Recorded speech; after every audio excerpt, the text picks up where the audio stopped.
طيب بص بقى، قبل ما نقول اي حاجه عايزك تصلي على النبي. درس النهارده ممتع جدا بالنسبه لي، لاننا هنبدا نتعلم اكتر من حاجه، واولها هو موضوع التعريب اللي مدوخ، وهقول لك في الخلاص. ثانيا هنبدا بعد ما عربنا الكلمه هنبدا نعرف ازاي ان احنا نستخدمها كلوجو معانا في التصميم. وثالثا هنبدا ازاي نعرف بقى ان احنا نعمل تصميم كيس شيبسي من الصفر تماما، حاجه تكون بعيد عن الحاجات المقاطعه قلنا علشان ربنا يبارك لنا. الحاجه الرابعه والاخيره بقى هو ان احنا نبدا نستخدم التصميم على موك اب يكون محترم كده علشان يظبط معانا الاداء. فبس عايزين نرجع نسخن الدنيا، فما تنسوش انكم تصلوا على النبي وتعملوا اشتراك في القناه، ويلا بينا نخش على الشرح. نسيت اقول لكم كل سنه وانتم طيبين بمناسبه عيد الفطر المبارك ان شاء الله بكره. يعني لو عايزين بقى ايه عيديه كده عادي ما عنديش مشكله، ولكن لو عايزين تدوني عيديه فعلا فعاديتي هو انكم ما تنسوش تصلوا على النبي وكومنتك التشجيعي بقى. المهم يا سيدي بص، اول حاجه هنبتدي بيها هي موضوع التعريب، وعايزك تركز معايا في الموضوع ده جدا، لان الموضوع ده اللي هيخرجك بره دايره ان انت بتختار فونتات مش قويه، وحتى لو اخترت فونت قوي فبيكون خلاص تقليدي والناس كلها شافته، فبالتالي شغلك مش مميز وسط العدد الكبير الموجود حاليا. فهبدا اقول لك ازاي تعرب او تعمل كلمه عربي من فونت انجلش بكل سهوله. فيلا بينا. طيب بص يا سيدي، هنبدا نكتب حرف اليو باي فونت انت شايف ان هو شكله كويس. وليه حرف اليو؟ لان اليو هو اللي بيتحط عليه حرف الباء والتاء والساء وكل الكلام ده والنون، فبالتالي بيبدا يظبط معاك حاجات كتيره جدا. حتى لو عملنا السين او الشين فبنقدر ان احنا نستخدم 2 يو فبيدينا حرف السين بالشكل ده. فركز معايا بقى. دلوقتي احنا هنستخدم مثلا اي اسم، هستخدم انا برونتو مثلا، مع اني مش عارف والله كلمه برونتو بتدل عليه، ولكن ما علينا هعتبره اسم حركي. بس بقول لك ايه رايك في الجلابيه؟ لا انا بفكر بعد كده كل الدروس اللي جايه تبقى جلابيات، مش هطلع بحاجات تانية يا جماعه، برتاح انا في الحاجات دي والله.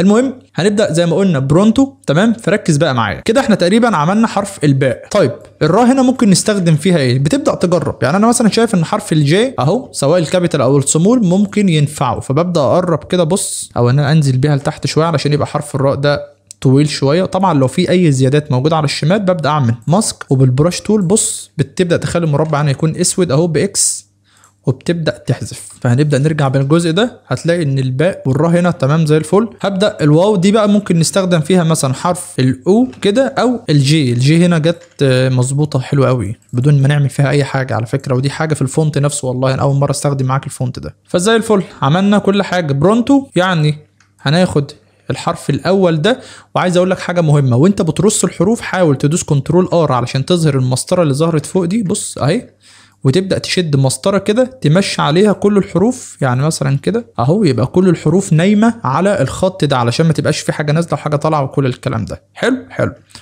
طيب الواو هنا اعتقد محتاجه تكبر شويتين زي الفل، هنبعد دي شويه وهنبدا ناخد نفس الموضوع ده كوبي كده على الجنب التاني علشان نحط فيه حرف الواو هنا بقى. يعني انا هبدا اخد الجي وهبدا اخدها معايا، فبص ايه اللي حصل، عملت كلمه في ثانيه وبشكل حلو ومختلف. طيب النقط هنا ممكن نجيب الدوائر عادي، يبقى الباء هنا اهو هبدا احط النقطه بالشكل ده حلو، وهبدا اكبرها شويتين. وهنا مثلا تمام، وفي التاء هنا احط نقطه من دي وهبدا احط جنبها نقطه تانية بس هبدا اصغرها شويتين. فلما تيجي تبص كده هتلاقي ان الجمله شكلها حلو وما عملناش حاجه، يعني ما تعبناش. فهمتني؟ هتحس ان الموضوع بسيط قوي يعني. طيب احنا خلصنا، ولكن انا حاسس ان في مشكله. يعني احنا لو دلوقتي خلينا الواو دي تكون قد، هعمل مسطره هنا كده قد الراء مثلا موجوده دي، وهبدا اكبر. بص هبدا اشد من تحت لفوق. طبعا هي لمست الراء فهبدا ازقها شمال شويه كده سنه، وهبدا ارجع بالجزء ده كله لورا حلو، وهبدا اخلي اللي فوق يبقى ماشي مع اللي فوق، ومسطره زي ما قلنا من تحت علشان كله يبقى نايم. وهشيل بس الواو دي واحط مثلا الواو التانية. فبص كده اعتقد الجملة كده بقى شكلها اقوى صح، لان الحروف بقت بولد اكتر. فهبدأ بس ايه هزق الكلام ده كله كده، فبص كده زي الفل. تعالى بقى نكبر النقط دي شويتين مثلا بالشكل ده. كان ممكن اقص الحتة دي في المونتاج، ولكن انا بحب اسيب لك الحاجات دي عشان تبقى فاهم ان انا لو ظهرت معايا مشكلة ببدأ احلها ازاي. فهمتني؟ على فكرة مش كتير بيعمل الموضوع ده، في ناس دايما بتخفي الحاجات دي في المونتاج، ولكن الافضل ان هي تبلك علشان ما تبقاش فاكر ان كل حاجة سهلة. فما علينا، هبدأ اكتب بقى برونتو بالانجلش بنفس الفونت، وهبدأ اصغر الجملة هنا في الحتة الفاضية دي علشان تعمل توازن معايا بشكل حلو. طيب انا هعتبر ان انا خلصت الكلمة وشكلها حلو، فهبدأ اخلي كل الكلام ده يكون convert to smart object بالشكل ده تمام. وركز بقى في الخطوه الجايه دي. ولكن قبل الخطوه ده عايز اقول لك حاجه مهمه جدا جدا. دلوقتي في خصم لاول مره، خصم ال 75% على فونت حمدي بجميع اضافاته ومميزاته، والخصم ده لمده 3 ايام فقط. هسيبك مع الفصل الاعلاني والمميزات ونرجع مع بعض مره ثانيه. يا اصدقائي، خصم جديد دلوقتي لمده 48 ساعه فقط بناء على طلبكم على فونت حمدي الاصدار السادس بجميع المميزات اللي معاه، اللي حاليا تتعدى 25 جيجا. وزي ما قلت لك الباكج الموجوده مع فونت حمدي فيها جميع الحاجات اللي ممكن تحتاجها، سواء تصميمات بي اس دي او منيوهات بي اس دي او فلاير او كروت شخصيه او حتى صور بي ان جي، ومكاتب صور لجميع المجالات اللي ممكن تحتاجها في تصميمات. ده غير ان في مكتبه فونتات كمان عربي وانجليش مع الفونت مميزين جدا ومنقيهم لك بالوحده. فبس يا سيدي علشان تعرف جميع المميزات هتلاقي لينك واتساب في اول كومنت تحت، هتضغط عليه هيحولك للواتساب اوتوماتيك، وهناك هبدا اقول لك على كل التفاصيل الباقيه. وبس كده. النقط هنا انا حاسس ان احنا ممكن نعمل فيها شكل حلو، فركز بقى هعمل فيها ايه. هزوم كده وهبدا اجيب الاستيكه التقيله عادي، تمام. وركز بقى، انا هدي مثلا نقطه هنا او هحذف هنا وهبدا اصغر السايز بتاعتها وهدي واحده هنا. فبص كده الشكل ده هيدينا شكل رايق قوي بصراحه يعني، تمام. هنا بقى ممكن نكرر نفس الموضوع بشكل او اكتر، مثلا كده هنا مثلا نبدا ايه، وهكذا. لو حابب تعمل الخطوه في كله ماشي، مش حابب حاجه ترجع لك يعني. انا قلت بس ايه اوريك اللمسه دي علشان بتفرق في شغل الشيبسي والكلام ده كله. وارجع اعمل كونفيرت تو سمارت اوبجكت للاير مره تانية. حلو، عملنا كلمه بشكل ما فيهوش كلام، ما فيهوش كلام خالص، تمام. ممكن بس لمسات بسيطه كده الواحد تحس كل ما يقفل الحاجه لا لازم تلعب فيها. فبص هبدا، هتفهم دلوقتي انا عايز اعمل ايه. هحذف بس الحاجات دي كده، ولازم اعمل راسترايز وديليت. بص كده لما تيجي تعمل القطع ده حلو صراحه يعني، شكله حلو. طيب تعالى نعمل بقى الكلام ده اهو هنا برضو بالشكل ده مثلا. بص لعيب صراحه يعني، صراحه. لا سيب اللي في ايدك وانزل اعمل كومنت، انا مش هشتغل غير لما تعملي كومنت الاول. خلاص يا عم انا بهزر معاك. تعالى بص اهو، كنترول انتر ديليت، رايقه قوي، شكلها حلو قوي الصراحه يعني. طيب تعالى برضو نفس الموضوع ده، مش هنكسل يعني، مش هنكسل. خلينا نقفل الكلمه عادي اهو، رايقه حلو. بلاش الواو ولا نعملها، حاسس انها تبقى اوفر او لو عملناها. طيب خلاص بلاش، خلينا نعمل كونفيرت تو سمارت اوبجكت ونستكفي بالكلام ده. حلو قوي. طيب زي الفل كده احنا عملنا الجمله ماشي. على فكره تقدر تحولها لفيكتور لو انت شايف ان هي مبكسله، لان احنا شغالين على الفوتوشوب.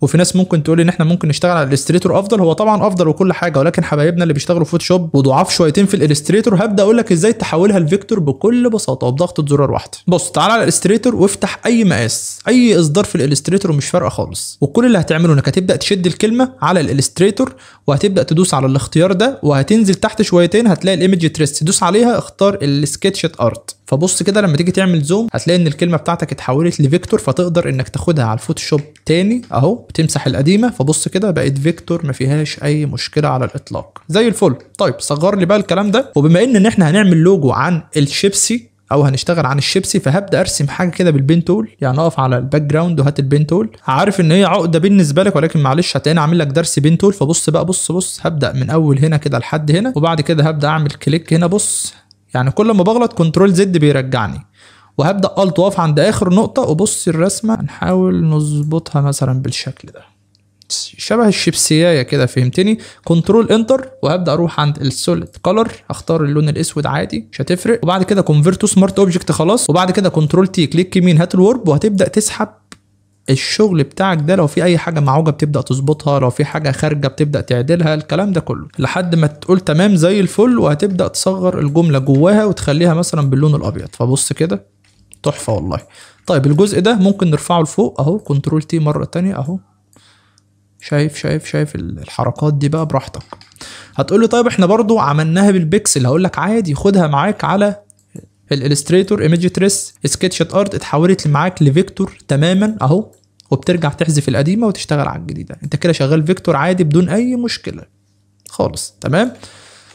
ولكن الافضل انك تشتغل الستريتور طبعا، ما عندناش خلاف على ده. طيب شايف يا اخي والله العظيم انا حاسس ان انا مبسوط، عشان كده قلت لك الدرس ده من الدروس الممتعه بالنسبه لي انا. اعمل لايك بقى يعني، اعمل لايك، تمام. اللايك بس بيساعد الفيديو ان هو ينتشر اكتر يعني. طيب ابدا روح عند البلندنج اوبشنز بعد ما اخترت اللاير بتاعه الشيبسيايه دي، وتعالى عند الجريدينت كده وافتح الجريدينت دي، وهبدا دبل كليك على المثلث ده، وهبدا اخلي اللون هنا يكون احمر ولكن مش احمر او الدرجه دي مثلا. وهبدا اوكي المثلث دبل كليك اللي جنبه، وهبدا اخلي هنا الاحمر ده يكون النبيت الغامق شويتين. فاوكي بص كده ها ايه رايك؟ فل صح؟ طيب خد لي كوبي من نفس اللاير بتاعت الرسمه دي، وامسك كده اللاير اللي تحت وابدا كبر شويتين. وبص هنبدا نعمل كونفيرت تو سمارت اوبجكت، وهنبدا نعمل كنترول ام، وهبدا اعلي في الكيرف ده. بص ايه اللي بيحصل بقى. بص يعني شوف كل ما نكبر ونيجي نبص كده، شوف الدايره اللي بره دي. طب احنا عايزين نخلي دي تبقى ماشيه مع دي، كنترول تي، هات الورب اهو، وهتبدا تمشيها اهو معاها اهو، انتر، هتلاقي كل حاجه بدات. والله العظيم جامد بصراحه يعني. مش بنفخ في نفسي يا جدعان، بس انا لما بعمل حاجه شكلها حلو بحب اقول ان هي شكلها حلو، بس مش اكتر من كده يعني. المهم ركز معايا بقى في الخطوه الجايه. ابدا خد لي، اقف على اللاير دي وابدا خد لي منها كوبي، كنترول جي، امسك اللاير اللي تحت وابدا اروح عند البلندنج اوبشنز اهو، وهنبدا نعمل ستروك اهو. الستروك ده هنخلي لونه مثلا يكون اللون النبيتي برضو بس الغامق شويتين اهو. اوكي زي الفل.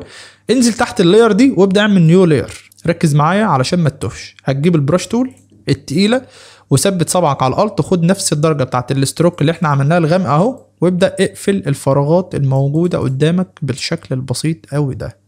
صلى على النبي. تمام، طول ما انت قاعد صلى على النبي اهو، تقفل الفراغات دي بالشكل البسيط جدا ده.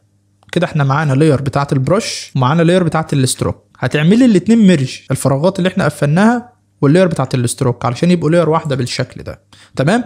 لو عملنا منها كوبي بعد ما قفلناها بميرج، ومسكنا اللاير اللي تحت وابتدينا نروح عند البلندنج اوبشنز بالشكل ده، وابتدينا نفتح ستروك وخلينا الكلر دي تكون احمر فاتح، فبص كده ايه اللي بيحصل اهو. يبقى انا هقلل هنا السايز دي وهبدا ادي دروب شادو. بص ايه اللي بيحصل تاني اهو، هتلاقي الموضوع بقى بالشكل ده. طيب بص بقى، امسك لي اللاير الاولى البيضه، احنا ده كله ملناش دعوه باللاير الاولى خالص. هبدا اجيب الماجيك تول وهبدا اعمل سيلكت على النقط بس، وممكن ناخد الجمله الانجليش ما عندناش فيها مشكله اهو. وانا ده الشيفت بدوس كده اهو زي الفل. هات السيلكت المربعه، كليك يمين، اختار لاير فيا كات. لو مختفيه هتعمل راسترايز لللاير اهو، كليك يمين لاير فيا كات. انا كده عملت ايه؟ انا خليت كل الكلام ده يبقى في لاير لوحده.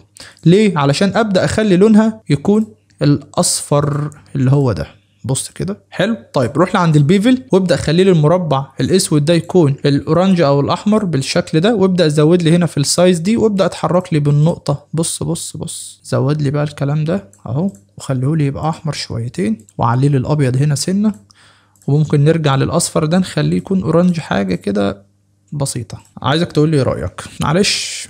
المهم امسك لي بقى النقط باللاير البيضه وابدا اعملهم ميرج، وركز في الخطوه دي. هبدا اعمل منهم كوبي بعد ما عملتهم ميرج، وامسك اللاير اللي تحت بسهم تحت كده وهعمل كنترول يو وهبدا اقلل اللون ده. بص هطلع بيه لفوق شويه. طب انا كده عملت ايه؟ انا اديت سنه 3 دي كده تحسسك الموضوع 3 دي اهو لما غمقت. تمام. ويا سلام لو عملت دروب شادو وانت واقف على نفس اللاير. وسامحني، هي والله مش قصد اتوهك يعني، انا بحاول ابسط لك الامور، ولكن لو ركزت هتلاقي الموضوع بسيط. مش بعمل حاجه غير ان انا بعمل كوبي من اللاير وبنزل بيه تحت بس يعني. تمام كده احنا عملنا اللوجو. تمام. ممكن بقى ايه، تمسك كل الكلام ده وعايز تكبره براحتك، عايز تعمل اللي انت محتاجه براحتك. عايز مثلا تطلع فوق وتعمل نيو لاير وتجيب البراش تول اللون مثلا البرتقاني ده، وتجيب البراش الناعمه وتدي مثلا كليك. بس خلينا نصغر السايز، هدي كليك هنا وهبدا اخليها سكرين. فبص النور ده، وهبدا اكرر النور ده مثلا كل جزء كده من الاجزاء دي. تمام. كوبي منها تاني وهخلي لونها يكون ابيض واحطه في الابيض اهو. لو انت حابب تعمل النور ده في اللوجو براحتك، دي حاجه بترجع لك انت، ما عندناش فيها اي مشكله. امسك لي كل الكلام ده واعمله جروب كنترول جي. تمام. وافتح لي بقى مقاس تصميم كيس الشيبسي، وهقول لك بناء عليه احنا اخترنا المقاس. بص لو رحت على فري بيك وابتديت تكتب له موك اب شيبس بالشكل ده، ببدا اقول له انا عايز موك اب لكيس شيبسي، فبيبدا يجيب لك حاجات قويه جدا. هسيب لك موك اب محترم هتشتغل عليه، ولو عايز تجيب حاجه غيره براحتك، انا عرفتك الطريقه اهو. فالموك اب اللي انا هسيبه لك اول ما هتفتح، او اي موك اب عموما اول ما تفتحه هيبقى بالشكل ده على الفوتوشوب. تمام. هتلاقي فيه جروب هنا اسمه ديزاين، ده الديزاين اللي احنا هنحطه على الموك اب، فهنقدر ان احنا نظبطه. طيب لو فتحت هنا الجروب ده هتلاقي ان في لاير اهو، لو دوست دبل كليك مكان ما انا واقف كده ودوست اوكي هيفتح لك المقاس ده بالظبط. طيب المقاس ده ايه؟ المقاس ده هيكون A4. يعني انت لو رحت عند فايل نيو واخترت برنت من فوق ورحت مختار الاي 4 من هنا وهتبدا تدوس كرييت هيفتح لك المقاس ده. فركز بقى، كل اللي احنا عملناه ان احنا هنبدا نجيب اللوجو بتاعنا في المقاس ده، وهبدا اصغره شويتين اهو بالشكل ده. تمام. ما عملتش اي حاجه غير ان انا رحت على فري بيك وابتديت اكتب له شيبس برضو بالشكل ده. وزي ما قلت لك في خيار جديد هنا اسمه الميد جيرني، هو مبقاش جديد خلاص بس انا كل مره بحب اقوله لك. فابتديت انزل، طبعا هيقابلك حاجات كتير قوي، منها حاجه زي كده ممكن نستخدمها كموك اب في الاخر، زي ما انا استخدمت مثلا الشكل ده او الشكل ده. طبعا انا بحب اوريك كل حاجه بالتفصيل علشان تبقى فاهم منين جات لي الفكره واختياري للصور وكتبت ايه وكل الكلام ده. فبص كده، دي الصوره اللي انا ابتديت اختارها واشتغل عليها. تمام، انا كده بديك تفاصيل التفاصيل والله علشان بس الموضوع عندك يبقى بسيط. فما عملتش حاجه غير ان انا ابتديت اشد الصوره اهو. طبعا انا كملتها بالذكاء الاصطناعي عادي جدا، كان فيها حاجات مقصوصه بس مش اكتر، ما عملتش اي حاجه صعبه. حلو. وابتديت اجيب شريط كده من اللي هو على الجنب ده واكتب نيو. طيب علشان نبين ان هو جديد. طبعا علشان اجيب شرايط زي ده هكتب ايه؟ مش هتعمل حاجه غير ان انت تكتب نيو بالشكل ده. هتلاقي حاجات كتير جدا هتقابلك جاهزه وبسيطه يعني على فريبك بكل بساطه. فابتديت اجيب الشكل ده واخليه فوق كده على الشمال علشان اقول يعني ان ده كيس جديد وبتاع. طيب هنا الموضوع انا كنت عايز اخليه يخش في شطه وحار والكلام ده كله، فابتديت على طول سريعا اروح على جوجل ترجمه واكتب فلفل نار.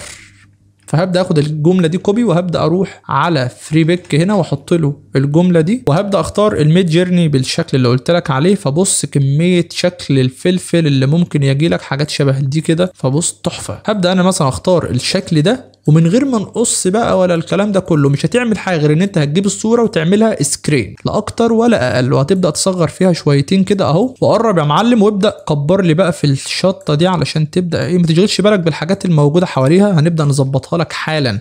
كنترول ال هيفتح لك قائمه الليفلز بالشكل ده. هتمسك المثلث اللي في النص وتجيبه ناحيه اليمين، حاجه بسيطه خالص. وهبدا اعمل اوكي. تمام. الحاجات اللي هي حوالينها دي هنبدا نعمل ماسك ونجيب البراش تول الناعمه، كبر السايز وقلل الفلو هنا وابدا احذف خفيف. ولازم المربع هنا يكون اسود علشان يحذف معاك. بص هتلاقي ان انت عملت شكل ابن لذينه والله.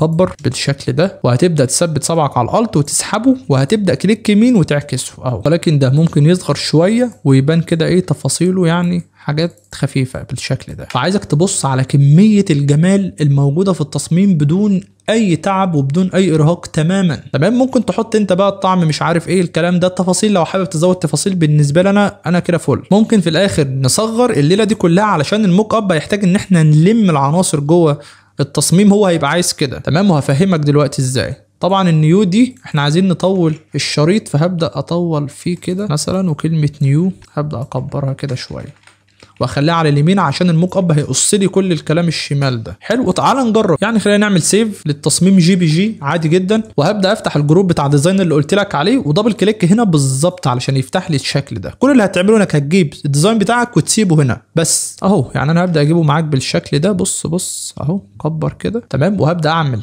قفل للصفحه دي وهعمل يس. فلما تيجي تبص كده على الموك اب ركز على كميه الجمدان الموجوده واللي حصلت تحفه.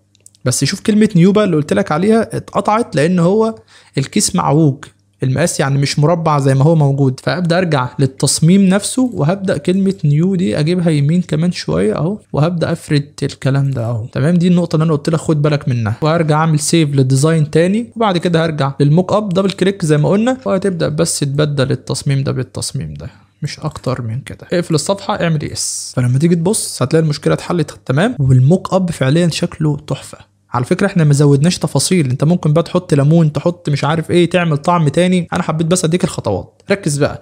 هشيل هنا الباك جراوند وهشيل الشادو وهبدا امسك كل الليرات دي هعملها ميرج بكنترول ايه. فكده اصبح معايا الكيس زي الفل جاهز ان انا ابدا احطه على الموك اب النهائي بقى، النهائي. فركز بقى. الحاجات اللي انا اخترتها سواء ده او الباقيين اللي هم دول براحتك، ممكن تحط الكيس في اي مكان يكون شكله حلو. فدي الصوره اهي بعد ما شلت منها الكيس الموجود بالذكاء الاصطناعي، وهبدا اشد معاه الكيس على الصوره بالشكل ده. بص الجمدان. وهعمل بس كونفيرت تو سمارت اوبجكت لللاير وابدا اكبر لي بقى الكيس وهتولي بميل كده سنه. بص كبر بس مش قوي طبعا، يعني تبقى حاجه ايه بسيطه اهو زي الفل. واشتغل لي بقى على الاضاءات شويتين. بص اول حاجه هنروح عند الادجستمنت، اختار هنا مثلا البرايتنس اند كونتراست، وهعمل كنترول الت جي علشان ادخل البرايتنس دي جوه، وهبدا اعلي البرايتنس هنا شويتين بالشكل ده اهو.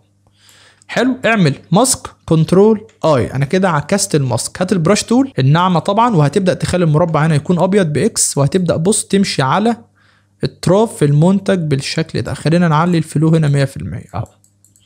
طب انا كده بعمل ايه؟ انا كده بقوي الاضاءه اللي على الجنبين اهو. طبعا لو عايز اطفي او في حاجه دخلت مني لجوه تمام بدوس اكس علشان خاطر اشيل اللي دخل مني لجوه. انا مش محتاج غير ان انا انور الجوانب فقط اهو. حلو.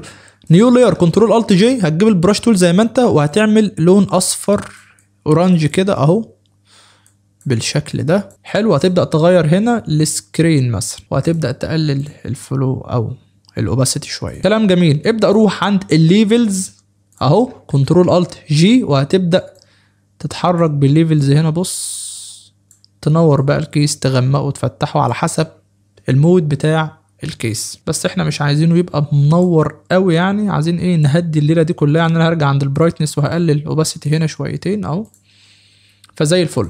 طيب حاسس ان انت خلصت وخلاص ظبطت اضاءتك على الكيس بالشكل اللي يريحك، اعمل لي كل الليرات دي ميرج كنترول ايه وابدا اروح لفوق عند فلتر واختار البلور واختار الراديال بلور. بص لو بصيت على الباك جراوند هتحس ان الشيبسي طاير عليك جاي ناحيه عليك كده وفي بلور طاير كده في وشك. احنا عايزين نعمل نفس التاثير ده على الكيس نفسه، فهبدا اخلي النقطه دي على زوم وهبدا اخلي الحاجات الصغيره دي تكون جايه عليا، ما تبقاش شمال ولا يمين، لا تبقى جايه عليا في النص كده، وهخلي الرقم ده مثلا 8 وهبدا اعمل انتر. بص كده، بص الكيس هتحس ان هو طار عليك ولكن الرقم بقى يعني زياده، هنبدا نقلل احنا في الرقم. فهعمل كنترول زد وهرجع لنفس الخطوه تاني وكل اللي هعمله ان انا هقلل الرقم ده 4 مثلا. فبص كده على اطراف الكيس هو ده اللي انا محتاجه بالظبط، ان اطراف الكيس تبقى هي كده واللي في النص يبقى زي الفل علشان يديك الافكت بكل بساطه واريحيه وكانه واقعي بنسبه 100%. فبس يا سيدي هنا وصلت معاك لاخر الدرس ولكن ما وصلتش معاك لاخر كلامي. الاهم من كل اللي احنا بنعمله ده هو انك تصلي على النبي، تعمل لي اشتراك في القناه علشان خاطر اللي جاي ان شاء الله ما يفوتكش، لايك للفيديو لانه بيساعد على نشر او ظهور الفيديو بشكل كويس، كومنتك التشجيعي اللي بيديني طاقه وباور هو ان انا ابقى موجود معاك دايما كده وعلى تواصل. فبس يا سيدي بص بقى الكلمه الاخيره اللي هقولها لك قبل ما اقفل معاك الفيديو، لما تشوف حد مبتدئ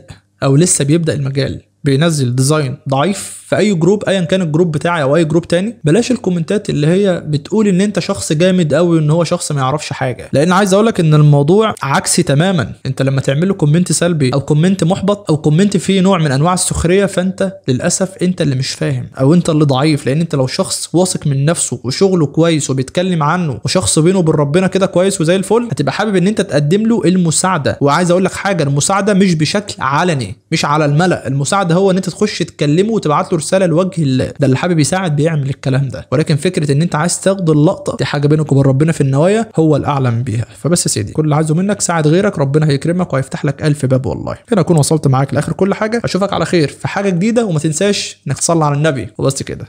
سلام.